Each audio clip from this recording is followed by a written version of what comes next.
Really the brainchild of Noel and I, trying to think about how to get the university involved in conflict intervention practice, and thinking about a community mediation center or a hub or something that would allow students the experience to be able to practice what we're teaching in classes. So Noel and I had that conversation, then I went to the dean and asked, and this is what evolved from that, partly, to be part of this Lawther lecture or symposium.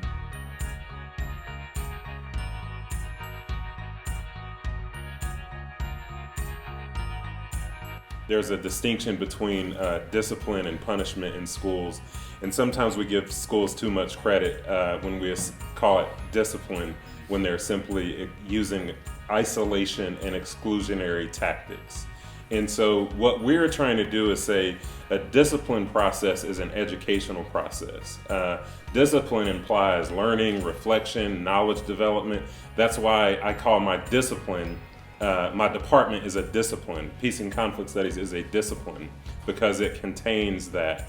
And so when we say that schools are disciplining students by suspending them, that's not a good use of language. That's a punishment practice.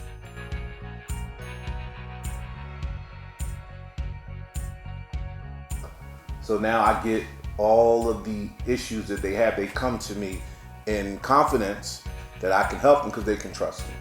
So now that's an unconditional commitment that we have. And like he say, I acknowledge everything from their haircut, maybe a new shoestring. Oh, I see you got a charm. Oh, I see you painted your fingernails today. And I know everybody's birthday. See, this is over 300 kids, so I'm probably at 295 knowing their names. So if Mr. Durham acknowledges you, and we have what you call a ambassador program in the school, where we take every kid from every class and we select them to be like a heartbeat of the school. So we allow them to do what you would consider the tours of the school. I allow them to help me set up the cones in the afternoon, or something like, just something minute, but something just to acknowledge that I see that they're trying better. Even the one that's maybe give us the most difficult time. And then they see that, well, it's just not me against the world. They're a part of the family.